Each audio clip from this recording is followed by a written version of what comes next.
Hello and welcome to the Week 13 quote-unquote expert, quote-unquote roundtable. My name is Adam Levitan, father of the most beautiful beast in the world, Jerry. And as always, I am joined by a man connected to his internet by hemp, a man who is DFS's sharpest hippie. It is JMToWin. JM, what's going on? Man, this legend is just building, isn't it? By next year, I'm going to be living in a treehouse and, I don't know, running my internet off of water-powered energy or something. Yeah, somewhere out in Zimbabwe or something like that. Right.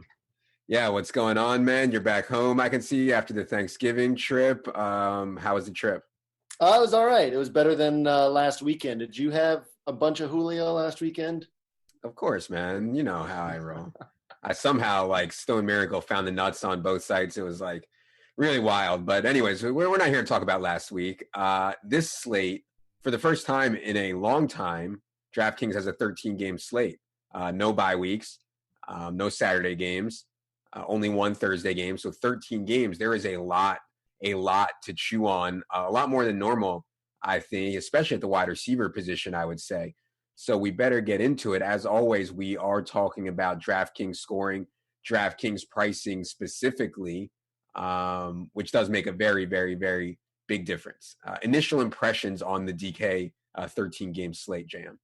Initial impressions, I don't think that there are a lot of must-pay-up places. I think that there are a lot of places where we can pay down and feel pretty comfortable with what we're getting. So that opens up a lot of flexibility in the approach that we can take. I don't think that there's just one boxed-in approach or one clear best approach this week, which I like quite a bit. I think it's a good week for tournaments. It's a good week to try some different things. Definitely a good week to think for yourself because there are a lot of really strong plays that are not names that people would typically gravitate towards. So I think because of that, we'll see low ownership on a lot of these guys.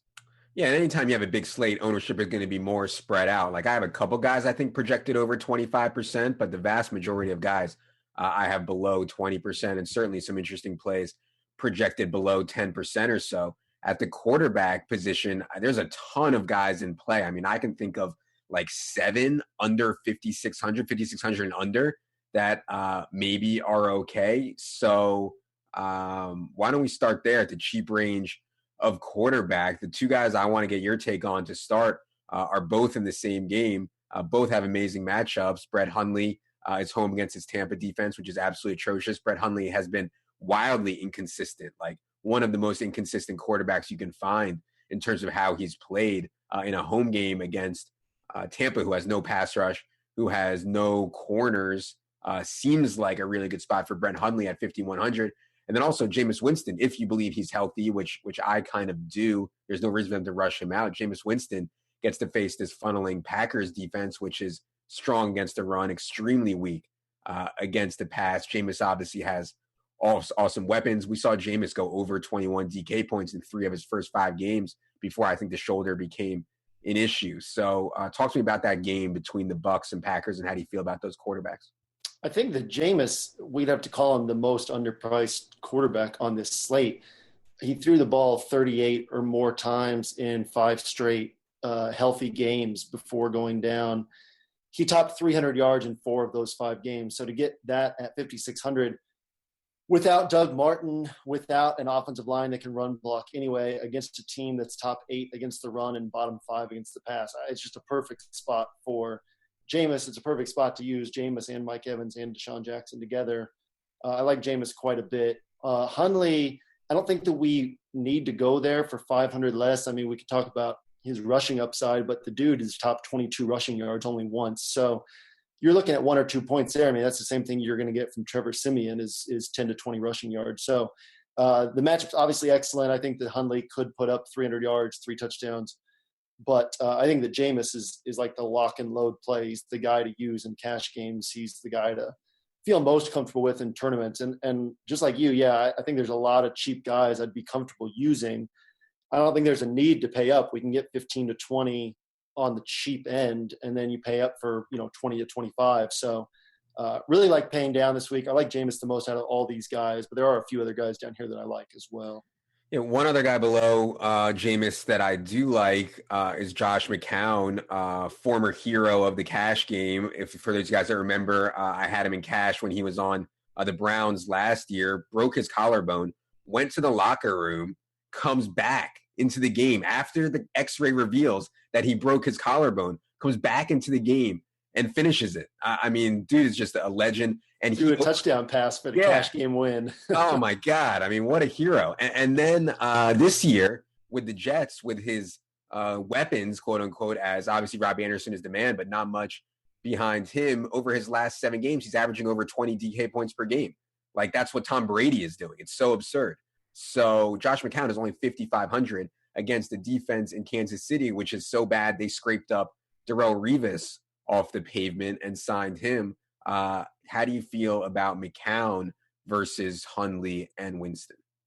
I mean, after that intro for McCown, anything I say is going to sound like a downer. Like, this dude just became Superman in the last 3 minutes. So my one concern with McCown, and I like McCown a lot, McCown is right there at the top among these cheap guys. My one concern, so you talk about Robbie Anderson, right? 6 touchdowns in his last 5 games. The dude has 1 red zone catch all season. So, like, realistically, that's not sustainable. The Jets are relying heavily on long touchdown passes for their touchdowns. So I think it's a great spot for McCown.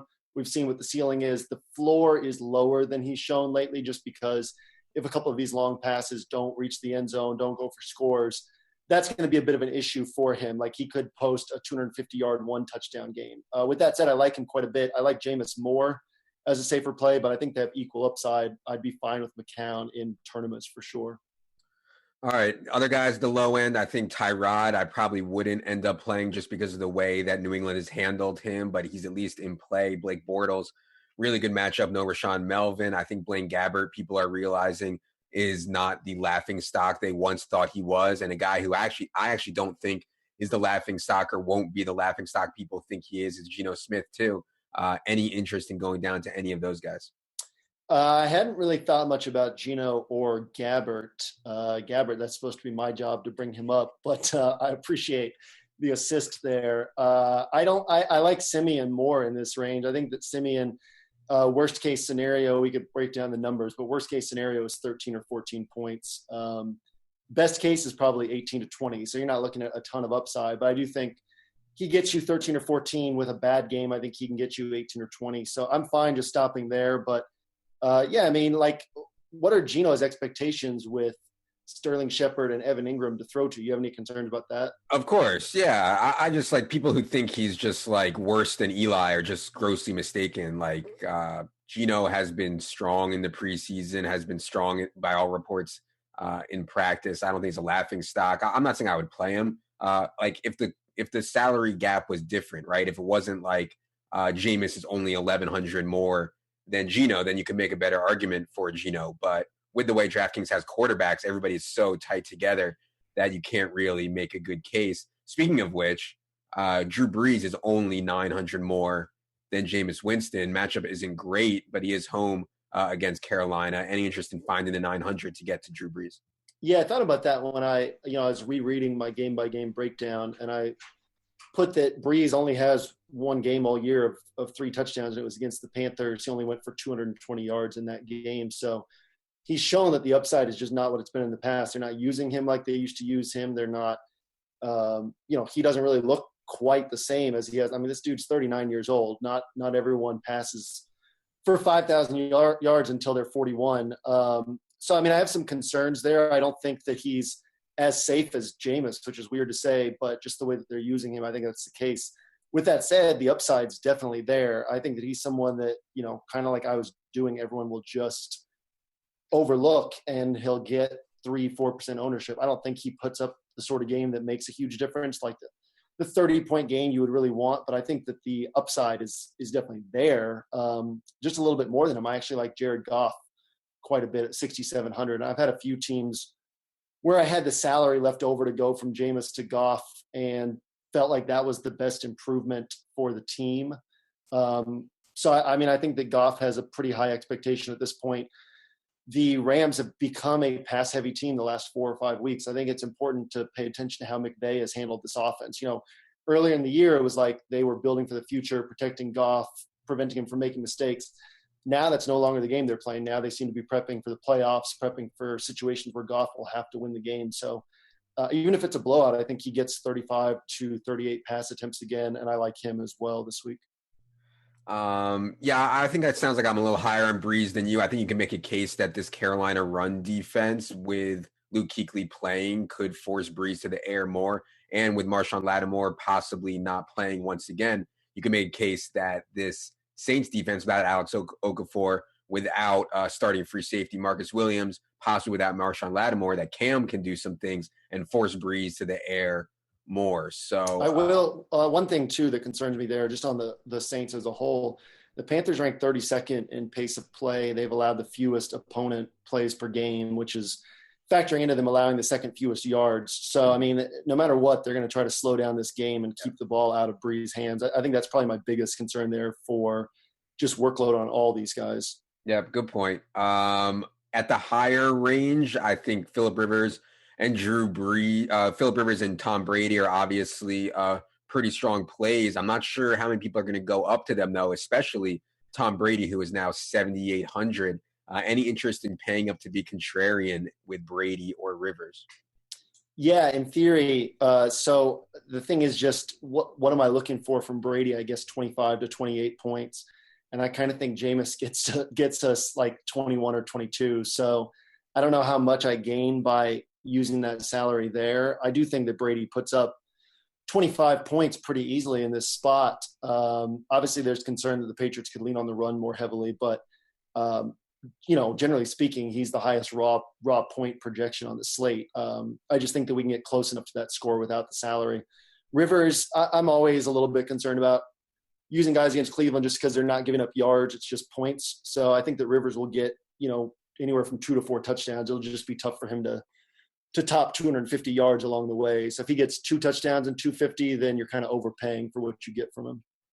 Yeah. I guess I like Jameis for sure. I don't think he's as risk-free as you do. And we'll move on after this. I just want to say 2 offensive linemen out on the road in Lambeau coming off of a throwing shoulder injury gives me some pause to be like Jameis is a total slam dunk. Do you have any concerns on those 3 concerns?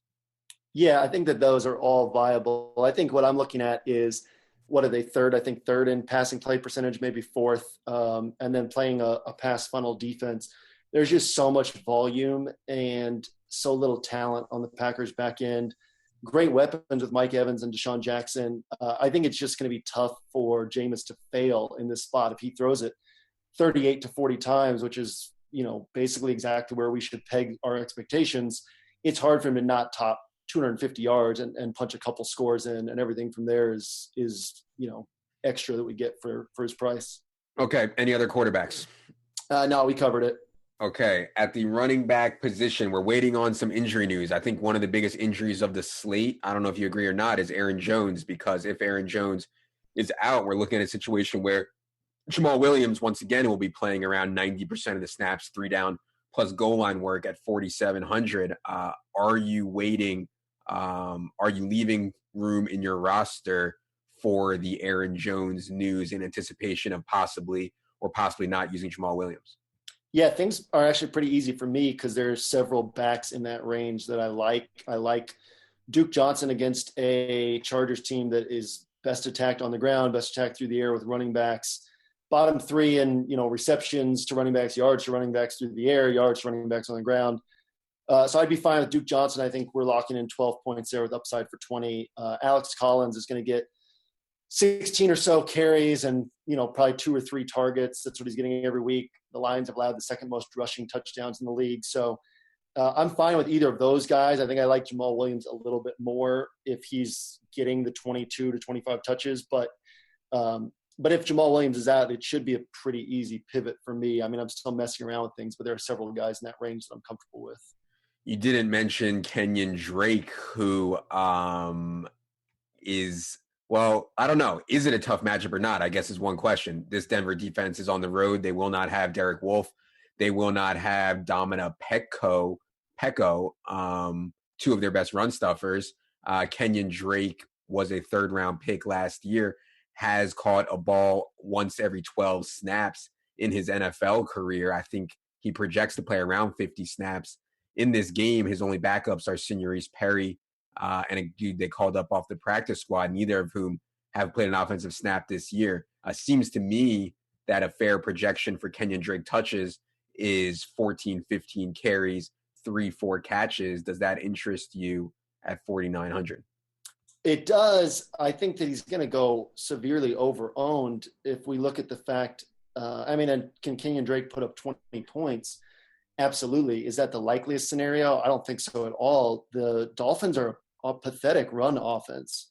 They're averaging 79.2 rushing yards a game from their running backs, and that's in the average matchup they faced. So you take, even if, even with the Broncos missing two key run stoppers, it's not like the Dolphins have just played elite run defenses every game, and they're almost never topping 80 yards total from all their running backs. So, I just have concerns that what we're going to see from Drake is 4 or 5 catches, 60 or 70 yards, and if he doesn't score, that's not getting a whole lot done for you. I'm fine with Drake, but I like all three of these guys we talked about more than I like Drake at this point.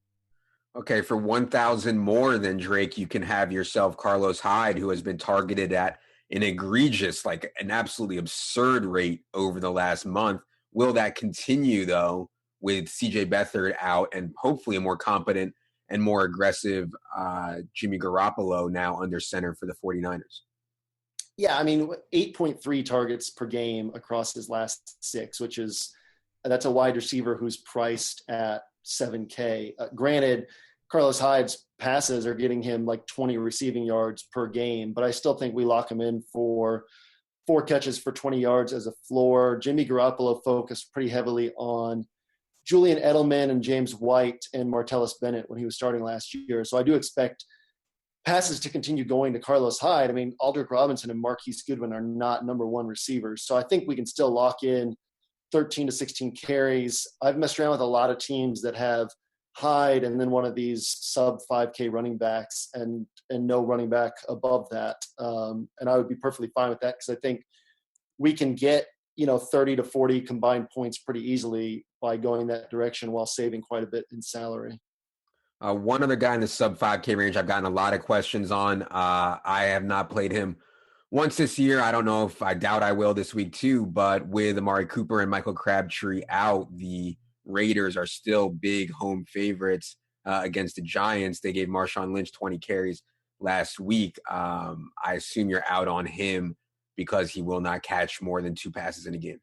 Yeah, in theory. If you actually break down, though, like just an average yardage expectation for the Raiders and don't get crazy with your projections, you can tally up about 84 points, DraftKings points from Carr, Cordero Patterson, Seth Roberts, Jared Cook, and Marshawn Lynch, which sounds crazy to play all 5 together.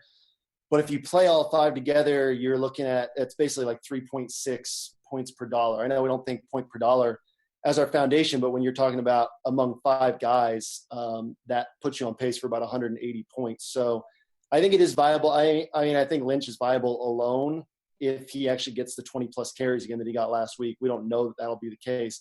But I would actually feel comfortable in cash games or tourneys going with what we'll call the Golden State stack. Just take 5 dudes from Oakland and throw Marshawn Lynch in there along with it. So it's kind of a crazy one I stumbled across today. I don't think you'll see anybody actually do it outside of possibly me, but it is viable for like genuinely 80-plus points as a floor from these guys. It's their entire offense this week.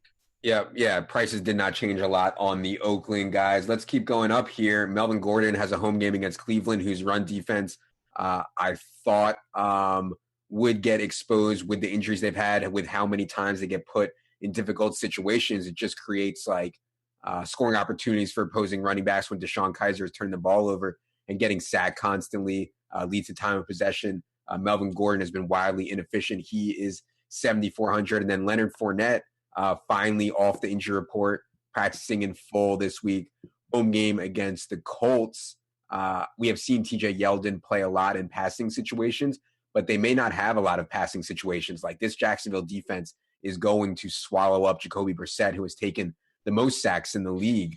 It's just a nightmare spot for Jacoby Brissett and the Colts offense. So do you have interest in Fournette or Melvin Gordon or anybody else in the higher range at running back? Speaking of Brissett, he's taken or the Colts as a team have taken more sacks than the Jaguars have on defense. And the Jaguars lead the NFL. So basically the Colts have made the average team they faced look better than the Jaguars pass rush. It's just a horrible spot for them. I agree with you on that. You skipped over a guy that we would normally not talk about in a show with me because of my affinity for pass catching backs. But I think Jordan Howard this week against a 49ers team that's still first in pace of play, I believe second in opponent plays per game, first in running back rush attempts faced. Howard should get 25 to 30 carries this week. I think that's a reasonable expectation. They're not giving early down work to Benny Cunningham and Tariq Cohen. So I'm actually completely fine with Howard this week. No interest in Gordon just because we're overpaying for 16 carries and 2 to 4 catches. Can he post 20 points? Absolutely. But I think we're overpaying for his actual expectation. Fournette is a tougher one just because, I do think he gets 25 to 30 carries and only going to catch 2 or 3 passes more than likely, but it is a smash spot. I probably won't use him at 7,800, but I fully expect him to get to 20-plus points. So I have no arguments against him. It's just not typically how I would construct a roster given the way that he's used in that offense. I played Jordan Howard in cash on DK the week he was home against the Packers and Brett Hundley, and it was just a disaster because the Packers got a lead, and next thing we knew, Jordan Howard wasn't even on the field, and I knew that was going to happen. I just expected the Bears to play well. So if you think Jimmy Garoppolo has a chance to go out there and win this game, you just can't play Jordan Howard. Would you agree with that? I absolutely agree with that. Yeah, I mean his 20 carry games were in wins or close losses. So you're definitely taking risk with Jordan Howard. It's notable that they are a home favorite. And again, I mean, Garoppolo's a fine quarterback, may even be a good quarterback long-term, but he has no one to throw to. So I'm not super concerned about it. To be honest, I like Howard a lot on paper, and I've put him on like one team that I've messed around with. So I probably won't end up using him, but I do think he's a strong play this week. One piece of news that came out today that I thought was interesting, Charkandrick West will not play on Sunday for personal reasons. Charkandrick West has siphoned off like 30% of the snaps and 4 catches per game over the last 3 from Kareem Hunt. Andy Reid said today, they will go with 2 running backs. They're not calling anybody up. They will go with Kareem Hunt, and they will go with Akeem Hunt, no relation, I believe. In theory, this raises the floor of Kareem Hunt significantly. The matchup is not great against the Jets, but in theory, Kareem Hunt down at 6,900, everybody is so tilted about this guy. They're probably not going to play him. Any interest in Kareem Hunt given the news today?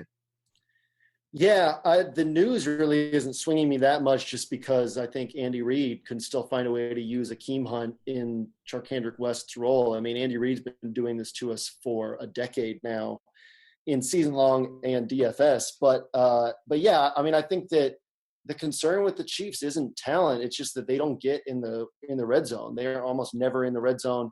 When they are in the red zone, they don't score. I believe they're 27th in the NFL in actual scoring opportunities, red zone scoring opportunities. So the floor is still a concern for me. I think that what we saw early in the season from Hunt is still what he can do. So I'm fine with it in tournaments. Right now, I like Hunt this week. I like Tyreek Hill this week. I like Travis Kelce this week, but I'm not trusting any of them in cash games just because of the way that this offense has run lately. Yep, Alex Smith is who we thought he was. Last thing to get to at running back is these high-priced guys. Todd Gurley, matchup isn't great, but we know the volume will be there. Although I would note Lance Dunbar and Malcolm Brown both expected to play for the Rams this week. Alvin Kamara is the highest-priced running back on DraftKings this week, even though we can really only have like a 14-touch projection for him. And Mark Ingram is 500 cheaper than Alvin Kamara, but Mark Ingram, I think, has a better goal line role and probably a better overall touch projection as well. So any interest in going all the way up to those guys? I like Gurley the most out of it just because of the guaranteed touches inside the 5, the guaranteed catches. Kamara, if he smashes again, I just won't be there. I can't. I mean, he's almost at Le'Veon Bell's price for 30+ touches, and he's getting 11 to 17 touches each week. Obviously, we've seen that he can do work on those touches. I just can't pay that for. I mean, if he were going to be 1 or 2% owned, maybe, but he still pulls 8 to 10% every week at this price, so I can't go there. Ingram, last week I went Ingram over Gurley, and in retrospect, it made no sense with Ingram's pass game role drying up. So I think that a lot of these high-priced guys are fine. I think that we're overpaying for the workload without, we don't have David Johnson here. We don't have Le'Veon Bell. We don't have 8 catches from these guys. I think that Carlos Hyde's a better, raw point projected play than a lot of these guys anyway, and he's quite a bit cheaper. So I don't think we have to pay up for any of these guys. I wouldn't be surprised if a handful of them put up 20 to 25 points. I also wouldn't be surprised if the other half of them are at 15 points or so for 7K or more. Last week at this time, we said if you liked Rex Burkhead the previous week, you should like him again. I feel the same way this week about Devontae Booker. If you liked Devontae Booker last week, well, this week he's in a better spot because Trevor Siemian's under center, just as good of a matchup against Miami. That would be my one off-the-board play, Devontae Booker. Anything off the board for you? If you liked Devontae Booker last week, you're like me and you're probably an idiot. So, I don't know. Booker, I got all excited last week. I thought he'd get 15+ touches. The dude's played 8 games, right? He's gone over 10 touches once. So I'm chalking that up as a mistake and staying away myself. Burkhead, I actually think is a quality play given what Buffalo has given up on the ground. I think that Burkhead and Dion Lewis will combine for 30 to 35 points. They cost a little too much to play them together, but I think you could pick and choose between those two in tournaments. Let's move to the wide receiver position. We can start at the bottom where Seth Roberts is theoretically being thrust into a number 1 wideout role against the Giants team playing without Janoris Jenkins. We know Derek Carr has a lot of trust in Seth Roberts because he gave him 21 red zone targets last year, which was just I don't even know how that happened, but it did happen. The Raiders like Seth Roberts. They gave him a contract extension this offseason. He is 3,700. I believe I only gave Seth Roberts 7 targets in my projections just because I think Patterson will be involved. I think Holton will be involved. I think D-Wash will be involved. I think Cook will be involved. I think Richard will be involved. But that said, we're talking about 3,700 for 7 targets. That would still be a good deal, right? Yeah, I think 7 targets is a great projection. We haven't been jamming in Crabtree or Cooper, and granted they're in the 5K to 6K range, and we haven't been regretting it because neither of these guys are getting to 20 points ever. So I think that Roberts, it's unlikely that he gets to 18 or 20 points. I think he can get to 12 or 15, and I think you'll be happy having him. I don't think that if you fade him, you're going to be beating yourself up just because that's not what this Raiders passing attack has been. So I'm comfortable with him for 12 to 15 points, which again is great at his price. I'm actually just as comfortable with Cordarrelle Patterson. I think that we'll see them get the ball into his hands on some short passes. They'll use him downfield a little bit more than they'll use Seth Roberts downfield. I'm not really on Holton just because he's kind of a deep shot or nothing guy, but I'm comfortable with these other two. My favorite, I think, down here is actually Josh Reynolds. We can play this who is Patrick Peterson on game, and Patrick Peterson will be on Sammy Watkins. Reynolds saw 6 targets last week with Watkins getting 9. So I think that this week Reynolds could easily jump up to 8 or 9 targets. He and Cooper Kupp will be the main guys in the passing attack this week, and he's priced at only 3,500. So I love Reynolds this week in this price range as well.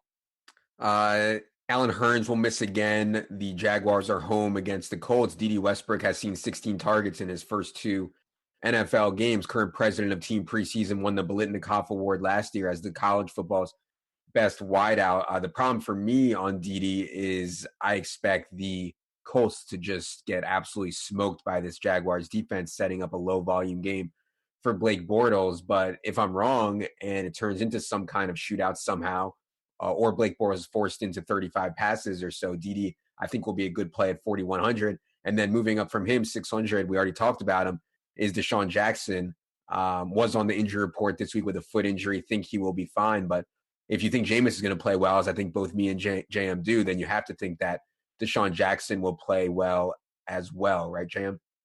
Yeah, so Dede, it's a weird thing with the Jags, right? They're 32nd in passing play percentage. They run the ball more frequently than any team in the league, but Bortles is getting his 30 attempts each week, and it's because their defense is just so good that the Jaguars, I believe, have run the second most plays in the NFL this year.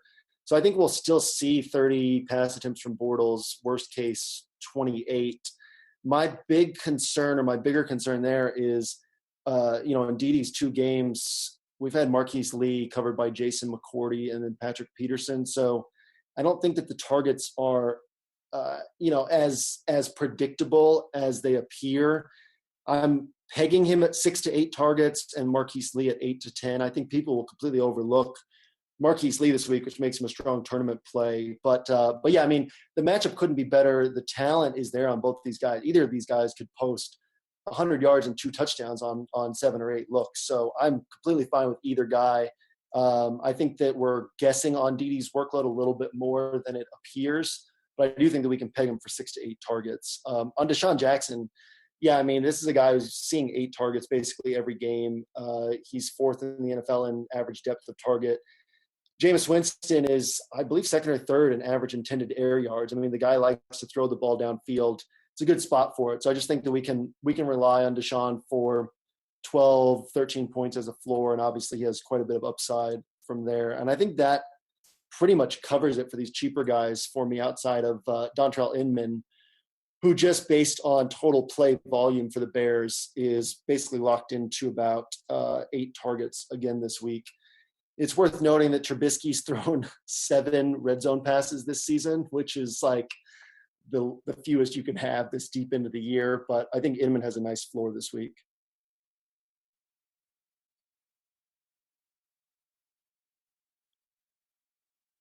I lost you. I don't know if everybody else did too. Sorry, There we go. I was on mute. My fault. Before we move on, we need to mention the resurrection. He's sober. He's back in the NFL. Everybody's rooting for him. He hasn't played since 2014. It is Josh Gordon. Hugh Jackson, who is a total clown, as we have discussed many times on this show, goes into the media this week and says that, are you crazy? Of course Josh Gordon is starting. He's going to play every snap, blah, blah, blah. I don't even he said every snap. He said he won't be on a snap count and, he's going to start and play the whole game or something like that is what he said. You can go on my Twitter and find the exact quote. Do you believe Hugh Jackson? And if you do you want to test out Josh Gordon in his first game since 2014 against Casey Hayward, Trevor Williams, and the best pass rush in the NFL? My hope is that the Browns just completely bomb in this spot and they play the Packers next week and then maybe ownership's low. I mean, if we look at who Deshaun Kaiser has had to throw to this year, right? He's been thrown to Rashard Higgins, Ricardo Lewis, Kenny Britt. We don't know how good or bad Deshaun Kaiser is realistically. The 4 games with Corey Coleman have been against basically the 4 best pass defenses in the NFL: Cincinnati, Pittsburgh, Jacksonville, Baltimore. Coleman's put up usable scores. Kaiser's put up 19 plus in 2 of those 4 games. So I think it's totally reasonable to run out a tournament team with Kaiser, Gordon, Coleman. I wouldn't put too much money behind it because we're guessing so much. The matchup's horrible. I believe the Chargers have allowed the 3rd fewest fantasy points to quarterbacks. Just a lot of this lines up poorly. But, I mean, we don't know. Maybe Kaiser actually is good. Maybe he can actually get the ball to Coleman and Gordon. I think it's worth taking a shot in tournaments. I wouldn't put much money behind it. I think optimally they just look awful this week, and we can load up on them at low ownership next week against the Packers. All right, 2 of my favorite plays in the mid-range both play for the same team. When Trevor Siemian is under center, we know where the targets are going. They're going to Manny Sanders. They're going to DT. They face this Miami defense, which has 2 of the worst corners in the NFL. Xavier Howard is actually PFF's worst-graded corner, and Cordrea Tankersley has not been a whole lot better. Manny Sanders is 4,900, the cheapest he's been since, I believe, 2014. Do you have a preference between Manny and DT, and do you like them? I don't know that I do have a preference. Do you? It's so hard. This is why I end up never playing these guys because I don't know. I think that we can we can always kind of peg Demaryius's floor as a little bit higher just because he gets those screen passes. He gets some short passes designed just to get the ball into his hands. Whereas Emmanuel Sanders is going to take his targets a little bit farther downfield, has a higher likelihood of getting one of these 4 or 5 point games. Emmanuel Sanders averaged, I believe it was 5 for 53 in 5 games with Simeon under center, and DT was at 5 for 65. So it's not like either of these guys are just, locked into 15 plus points. DT had 0 touchdowns with Simeon under center, but the matchup couldn't be better. And like you said, we know the targets are going there. We know we're going to see 7, 8, 9, 10 targets apiece for these guys. So I think that they're both completely viable. I'm leaning Demaryius a little bit more just because the floor is a little bit higher. I think that Emmanuel Sanders' ceiling is a little bit higher, like a chances of a 25 or 30 point game. But neither guy is really likely to hit their ceiling given the way this offense has been playing. So I'm fine going Demaryius there, but it's close for me.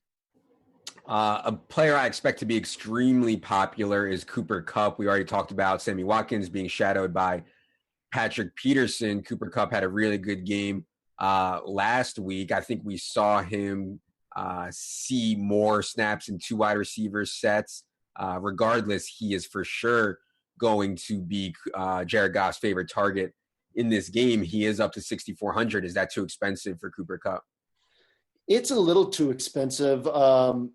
This guy isn't like a downfield threat. He was in more 2 wide sets, but his role didn't change significantly. I think you're basically viewing him as a Julian Edelman. With that said, we, felt comfortable paying about this price for Edelman last year. Kupp is getting the red zone work, as we've talked about on this show throughout the season. So I'm fine with it. I am fine with playing him and Goff and Reynolds together and just taking the guaranteed points, knowing that Patrick Peterson is going to take away a lot of targets from Sammy Watkins. So I can't justify Kupp as an individual play as easily as I can justify just playing them all as a package deal. But I do think that Kupp gets 15 points in a poor scenario. I just don't think he can get much more than the 22 he had last week. Do you see him having more upside than what he showed last week? No, not in this spot. I mean, we have seen Honey Badger gamble a lot. I think it's kind of been his reputation out of the slot, but I think Honey Badger I still have some respect for. So I don't think it's as good of a matchup as last week when we saw no Marshawn Lattimore, no Ken Crawley for the Saints. So for that reason, it's 1,500 more. I still think Cooper Kupp is a fine play. I'd be okay playing him individually, but yeah, I don't think that we're going to see more than 20 points. There are a lot of wide receivers to play in this 6,500 to 8,300 range. I mean, there's so many options. I think the most popular one will be DeAndre Hopkins, considering the floor he's shown in the matchup. But I think Mike Evans will be popular. I think Adam Thielen will be popular. I think Brandon Cooks will be popular. I think Keenan Allen will be popular. I think some like Michael Thomas, even though he hasn't had a blow-up game yet, people play Michael Thomas every week. Does anybody stand out in this range, which I expect to be most lineup constructions? I expect to have at least 2 of these guys. Yeah, so Keenan Allen, I'm fine not using. The Browns have been tremendous against the slot this year.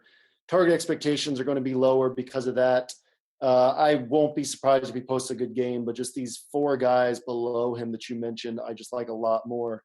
Hopkins is, I think, a guy that I'll lock onto any roster that I put in any significant sort of buy-in level. I think I'll have him in all my cash games, all my high dollar tournaments. Just like you said, I mean, the floor is so high, and then obviously the ceiling is enormous. After that, it's probably Evans and Thielen for me, neck and neck.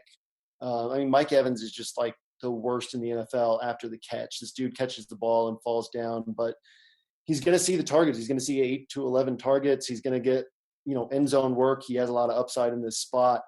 And then Thielen against Brian Poole, who's allowing an 81% completion rate. Poole has allowed the second most receptions in the NFL. I've been asked a lot of questions today about Stephon Diggs with Trufant out, but you look at Diggs, he hasn't topped 7 targets in over 2 months. And Thielen's had double-digit targets in 5 of his last 6 games. I mean, we can lock him in a good matchup. To, I think, a bad game for Thielen, you're still looking at 6 for 60, 6 for 70, something like that, and just tremendous upside from there. And then again, yeah, Brandon Cooks with Chris Hogan out, we've seen the workload he's getting. So I'm fine with any of these 4 guys. I'd love to have 2 of them on my lineup this week. definitely the range that I'm looking in.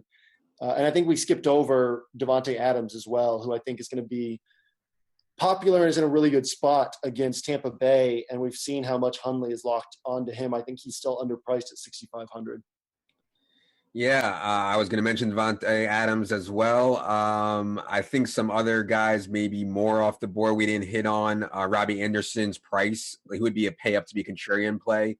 For me, obviously overpriced. He's not going to score 60-yard touchdowns every week, but he certainly has big plays in him. Marquise Lee, you mentioned. Devin Funchess is off the injury report and possibly no Marshawn Lattimore. And then one that I think is way off the board, but I like is Devontae Parker. We know that Jarvis Landry will be guarded by Chris Harris. We know that Kenny Stills has been an afterthought mostly for Jay Cutler. And Jay Cutler likes throwing to Devontae Parker, 8.8 targets per game for Devontae Parker when Jay Cutler and him play a full game together. So Devontae Parker is 4,500. He's 2,000 less than he was 2 weeks ago. It's thin, but I am at least intrigued by that. How crazy is that?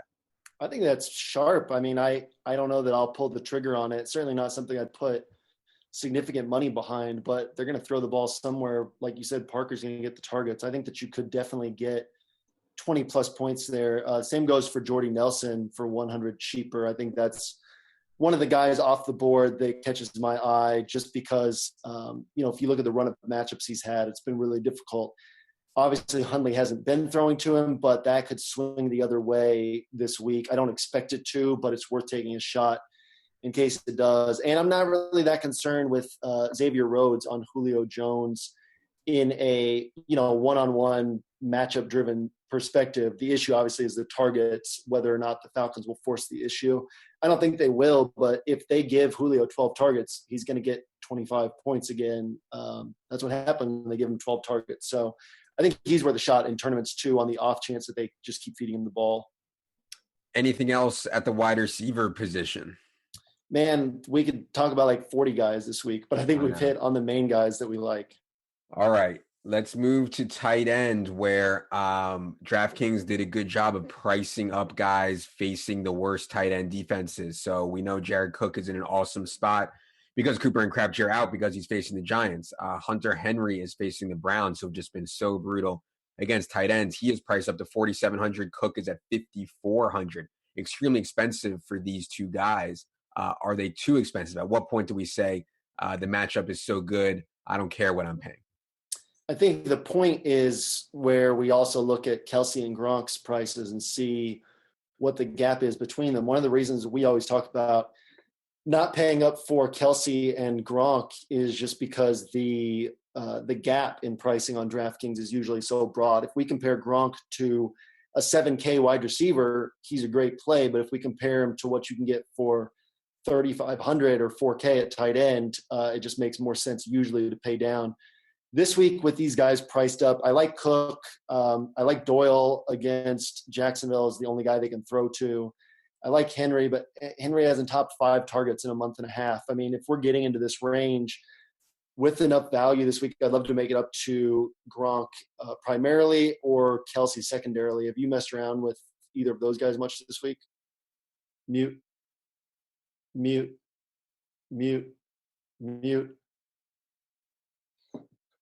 I haven't. I'm the worst.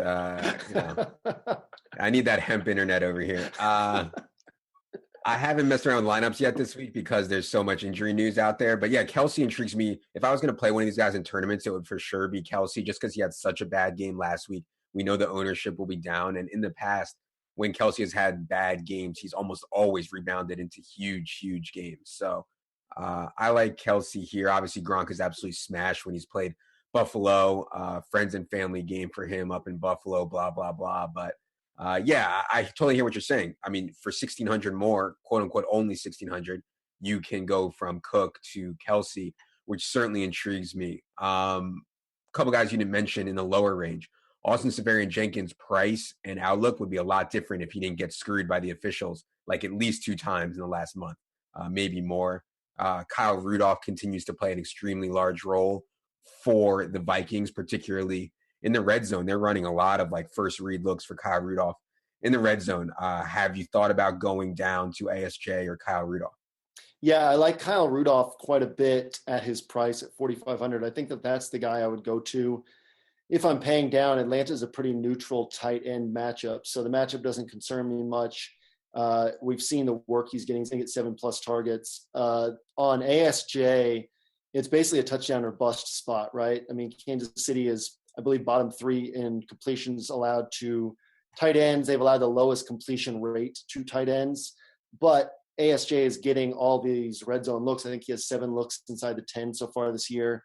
So, yeah, I mean, obviously you're banking on a touchdown with him. If he doesn't score, he's probably going to get you a disappointing game. But the work is there for him to score. I think you could also look at Julius Thomas at 3,500, which sounds crazy, but he's bounced up to the 5 to 8 target range each week. And you talk about who are the Dolphins going to throw to against the Broncos? Well, I mean, the tight end is one of the places to look. So not typically a guy we would look at, but I think on this week, I mean, at 3,500, he makes sense. You have any thoughts on Ricky Seals-Jones at 3,200? Stop. Right? I mean, but this guy's getting, 6 targets last week, 5 the week before since Gabbert took over. I mean, that's real. This guy's getting looks from Gabbert. He's on the field. You can I think I played him in preseason and he actually got me an air ball. I'm pretty sure I played him. I'm pretty sure I played him in preseason. I'd have to go back and check. Classic Adam.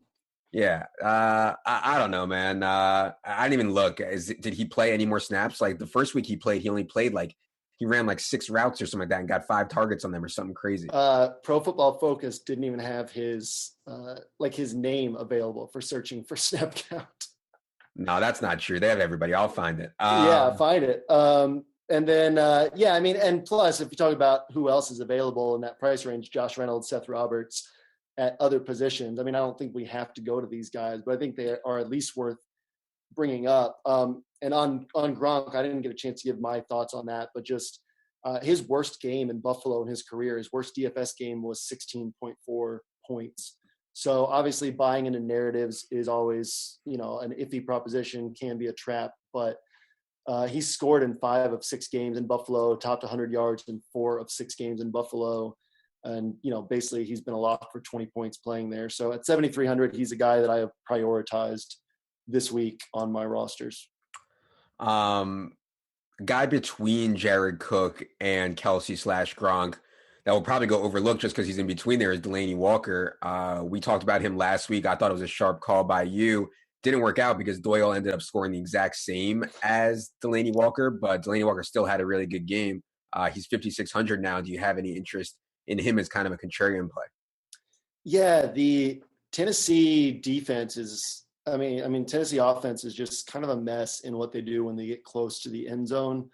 They're so protective of the football. Their entire offense becomes Alex Smith as an 11-man unit. So I guess I have some concerns. I feel like I kind of got away with one after he saw only 5 targets last week.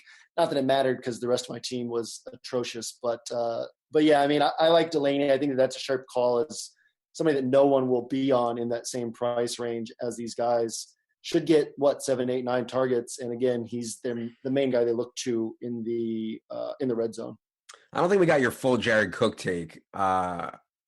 Is he more? How much does his target projection rise given the injuries, and how important is that in this matchup against the Giants, who have been so bad against tight ends? I don't know. I mean, I feel like we're guessing on Cook, which I hate at 5,400. If this dude was 3,900, then I'd feel comfortable locking him in because we're guessing, but it's an educated guess where there's a lot of foundation of this guess. He gets the targets. He's getting 5 looks every week. I think we both just hate Jared Cook, right? So it feels awful to pay 5,400. Last week, he was in a phenomenal spot against Denver, and it didn't work out. So, I kind of felt like I dodged a bullet by not using Cook last week. So I'm a little nervous just because it's Jared Cook, but yeah, everything on paper lines up for him getting 7 to 9 targets with red zone work. I think he has 9 red zone targets this year, and Amari and Crabtree have combined for 17. So that leaves some work on the field if they are able to move the ball this week. We've also seen the Giants, have some good defensive games lately, and teams have posted disappointing efforts against them. So I'm kind of nervous all the way around with Oakland, but I definitely think Cook's viable, just not as safe as Gronk for just a little bit more. At defense this week, I believe the Jaguars are priced the highest I've seen a defense ever. I don't know if that's true or not. I would have to go back and check, but the Jaguars are 4,500. We already talked about how the Colts have been sacked by a massive margin, more than any other team in the entire league. Obviously an awesome spot for the Jaguars. Paying 4,500 though seems suboptimal. Is it? Well, it also depends on what else is available. So you got the Ravens at 3,100. Is there anything else like in that cheaper range that you feel you can lock in for, 10 to 12 points? In the cheap range, I had Ravens, Raiders, and Saints as my only options. I mean, and Raiders, you got a team that last in the NFL in sacks, last in the NFL in turnovers. You would just be hoping, right? You'd be hoping that, and I don't think it's going to happen, but you'd be hoping for like a Geno implosion that like the big media will love. Like ESPN can't wait to talk about Geno Smith like imploding if it happens. So I don't want to root for that. So I probably won't play Oakland. So I'm fine with the Ravens. Ravens are have the most takeaways in the NFL. They're top 10 in sacks and in yards allowed, points allowed. I think that's a sharp play at 3,100, but I'm fine with the Jags or the Chargers at 45 or 4K. I think that if we give like a worst case scenario, the Jags probably get 6 sacks and 1 turnover. So that's 8 points right there. Plus, you add 1 to 4 with points allowed. I think a bad game, you're looking at 10 points from the Jags. Chargers, pretty similar. So I'm fine locking in what I feel is literally a guaranteed 10 points at those positions with upside for 20 plus. Kaiser turns the ball over so much, and the Chargers should be able to get to him so easily. Brissett takes so many sacks, and the Jaguars get so many sacks that they're pretty locked in plays. Like, it's been a weird year with defense, right? We've had this a lot this year where, like, last year we're always looking to pay down, but this year it's just been a lot of spots where it's like, okay, a bad game here is still 10 to 12 points. So I feel fine paying up with the value that I like at wide receiver this week.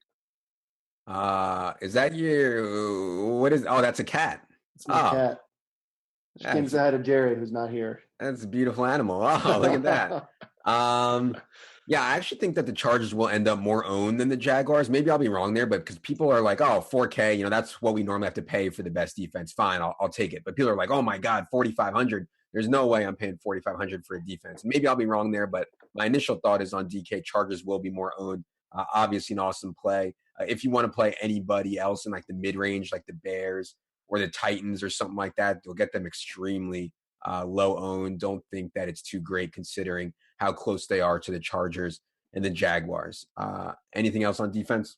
No, as with any of these, if you can get a touchdown from one of these cheaper defenses, you'll be in good shape. But yeah, I think those top 2 defenses, and I'll throw the Ravens in there. They have a tougher matchup, but they're going to get sacks. They're going to get 1 or 2 turnovers. I think we can lock in a lot of points with these other defenses.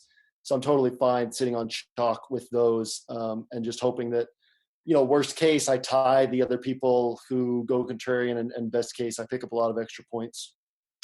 All right. The people need their stacks. They actually don't watch the whole show. They actually just fast forward just to this point of the show because they want to know what your stacks are. So we're going to do 1 contrarian. We're going to do 1 chalk.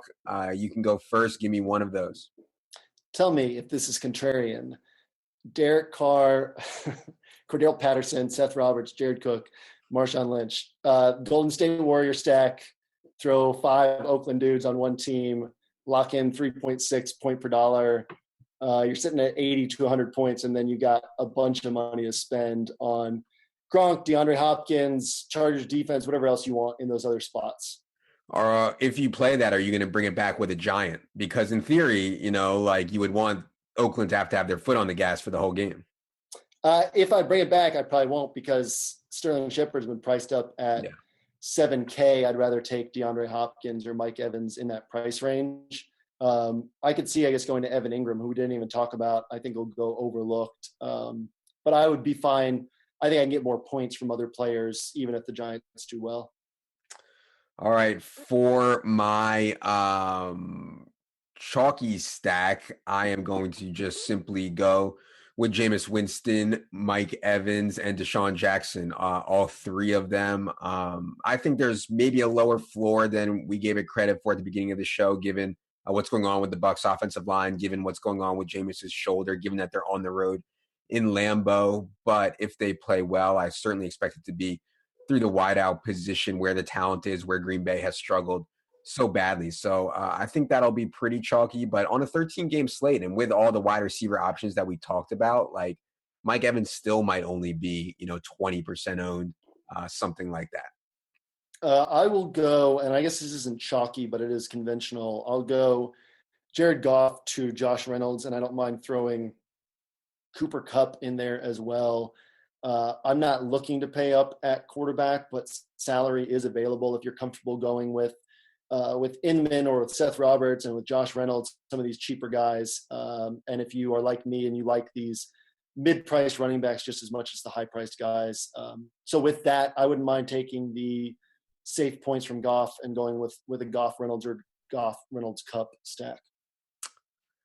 All right, for my contrarian stack, I am going to go with the God, Josh McCown, pair him up with Austin Seferian-Jenkins, who has just been absolutely whored by the officials this year, would be higher priced if he wasn't, and bring it back with Travis Kelce. Anytime you have two tight ends in your lineup, you're immediately contrarian. Anytime you're playing a guy off of a total dud like Travis Kelce had, you're going to be contrarian, and especially when you use Travis Kelce when he's priced right next to Gronk, who I think in most raw projection models, Gronk would be ahead. So I think that'll be really low owned, and three guys who I think have a chance to really beat value. And then you could even throw in Robbie Anderson or Ty Fluke in there as kind of guys who I think are overpriced relative to their workload now, but certainly worth considering for GPP and options. I got a feeling you're going to win the Wildcat with that one. Well, I would have to win the Wildcat to get even. So so hopefully to get even on tournaments this year, I only have to win the Wildcat. The world thanks you for your tournament play. No big deal. Yeah. Tournaments are so much fun. Let me tell you guys. Okay. That is going to do it for another episode of the expert quote unquote roundtable, quote unquote, for JM, for Jerry, for JM's cat. What's the cat's name? Eden. For Eden. I am Adam. Good luck, everybody.